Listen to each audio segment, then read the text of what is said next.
D'autant plus qu'il y a encore des tentatives de déstabilisation et certains collègues, dans leur discours, ont dit qu'ils sont impressionnés par l'agression qui continue en Ukraine.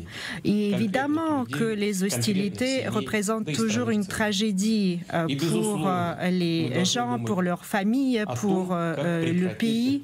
Et sans aucun doute, nous devons penser comment mettre fin à cette tragédie. Et d'ailleurs, la Russie n'a jamais renoncé aux pourparlers de paix avec l'Ukraine. Ce n'est pas la Russie, c'est l'Ukraine qui a publiquement annoncé se retirer des pourparlers. D'autant plus que l'Ukraine a signé un décret présidentiel qui interdisait de mener ce type de négociations avec la Russie.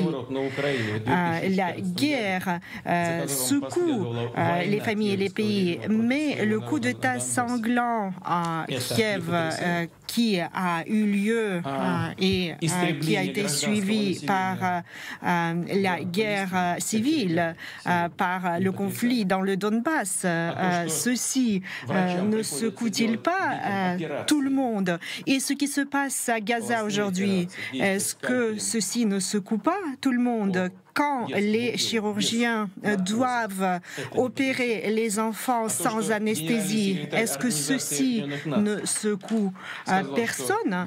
Et le secrétaire général des Nations Unies a parlé de Gaza qui s'est transformé en cimetière géant pour enfants. Est-ce que ceci ne vous secoue pas? Aujourd'hui, la situation de l'économie mondiale nécessite des solutions de consensus qui reflèteraient l'opinion de la communauté internationale, aussi bien les pays développés qu'en voie de développement. Des transformations importantes sont en cours. Des centres puissants émergent. Et le commerce et la consommation se déplacent dans les régions de l'Asie, de l'Amérique latine, de l'Afrique. Et c'est là où la plus grande partie de la population mondiale habite.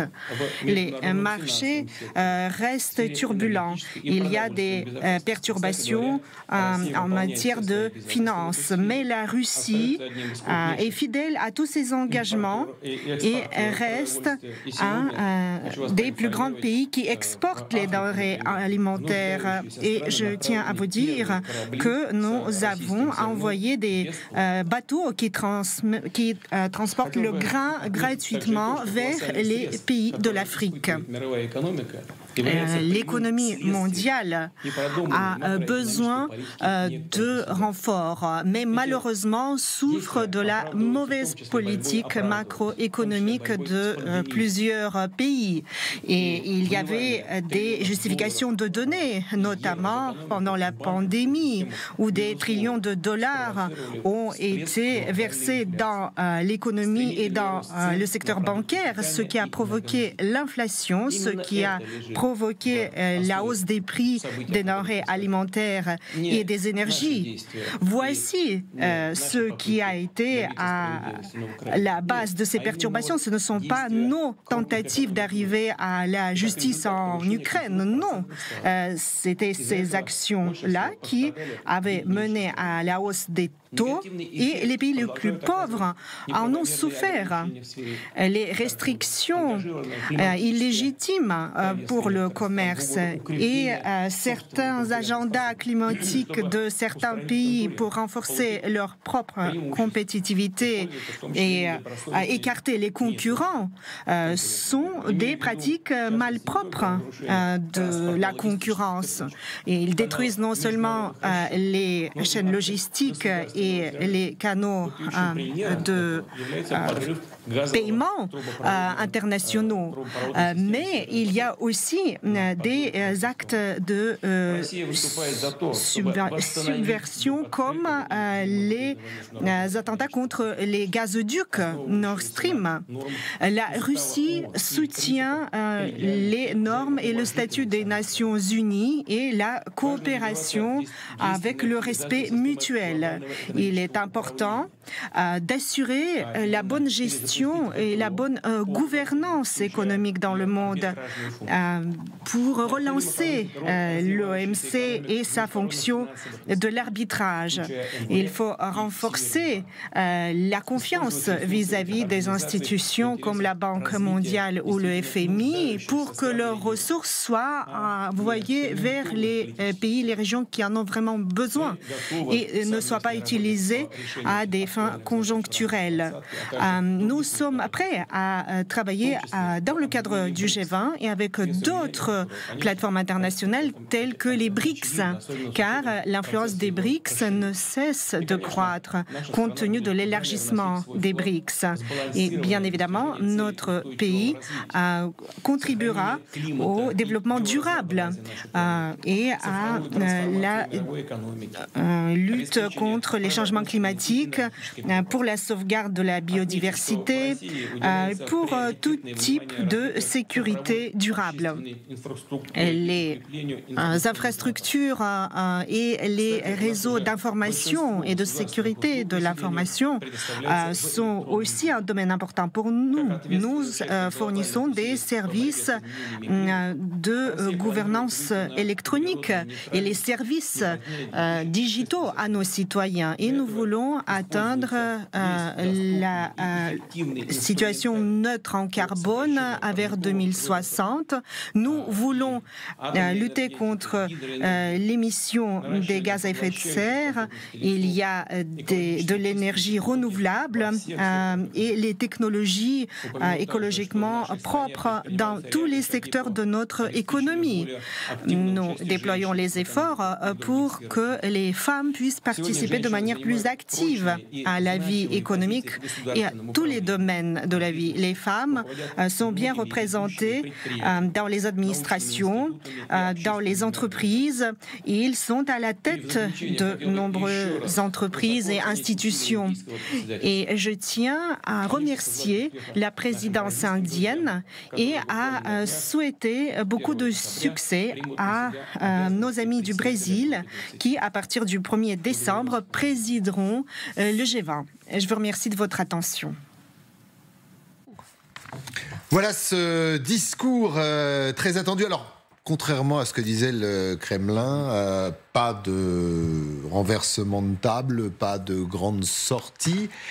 Mais alors, il faut quand même le lire entre les lignes, parce qu'il y a un satisfecit et une normalisation versus Vladimir Poutine. Il est là, il donne des leçons et il se sert de cette tribune. Je rappelle quand même à nos téléspectateurs qu'il s'agit du G20, les 20 plus grandes puissances économiques du monde, pour normaliser son action en Ukraine. Enfin, pour lui, c'est pas un problème. Oui, moi, ce que je trouve intéressant dans son propos, c'est que effectivement, il n'a pas renversé la table sur l'Ukraine. Il a répété les messages bien connus de la Russie. Il a notamment présenté le point de vue russe, c'est-à-dire que 2014, Maïdan, c'était un coup d'État, donc illégitimité du gouvernement de Kiev. Et ensuite, 2022, c'est la Russie qui simplement défend ses intérêts dans un conflit qui, de son point de vue, est à la fois vital et qu'elle n'a pas voulu, qu'elle n'a pas provoqué. Deuxième chose intéressante, c'est sa référence aux populations mondiales. Vous savez, c'est un nouveau gimmick, un nouveau mot de la diplomatie russe, c'est la majorité mondiale. C'est-à-dire que, ok, effectivement, ils ont été condamnés à l'Assemblée générale par la majorité des États l'année dernière, mais quand on regarde en termes démographiques, ils sont soutenus par la majorité des habitants de la planète. Et là, évidemment, il s'adresse à un auditoire conquis parce que vous avez l'Inde, la Chine, les grandes puissances démographiques qui sont de son côté. Puis dernière chose qui est intéressante, c'est ce message un peu positif sur finalement ce que la Russie apporte au monde, la contribution positive qu'elle peut avoir sur l'approvisionnement en biens alimentaires, sur les nouvelles technologies, sur l'environnement. Alors là, on est un peu surpris, on l'attend un peu moins sur ce sujet-là, mais c'est pour montrer qu'il n'abandonne pas en fait les grandes thématiques qui sont, je le rappelle, celles du G20, parce que le G20, c'est une instance qui parle surtout d'économie, surtout de développement et un peu moins de questions politiques. Ouais. Donc il veut finalement, c'est ce qu'on a dit, se normaliser, rappeler son point de vue, flatter finalement la majorité des pays qui sont autour de la table, et puis rappeler aussi que la Russie n'est pas seulement un destructeur de l'ordre international, mais un État qui contribue positivement au progrès et à la technologie. Mais c'était peut-être ça la surprise, Aglaé, avant de parler économie, développement, d'évoquer cette situation russo-ukrainienne. Oui, Oh oui, mais je soulignerai aussi que ce sommet est organisé encore par l'Inde. C'est l'Inde qui invite Poutine. Donc c'est aussi peut-être à la fin de son discours, il tend la main aux Brésiliens pour dire, voilà, ne nous oubliez pas. Peskov d'ailleurs, il a dit que la position serait équilibrée et cohérente quand il a annoncé ce discours. Donc du point de vue de Poutine, oui, j'adorais ce passage sur le rôle des femmes dans la société russe. Bien sûr, quand on tue les hommes, on les envoie au front, bien sûr. On connaît par la Première Guerre mondiale que le rôle de femmes dans le marché de travail aussi augmente. Et un petit rappel, peut-être historique, dans le manuel que apprend maintenant des écoliers, ce manuel de Medinsky, par exemple, il y a un passage que j'adore où on dit à propos de conflit russo-géorgien de 2008 que seule la volonté exceptionnelle pacifique de la Russie a permis à la Géorgie de sortir de ce conflit avec l'honneur.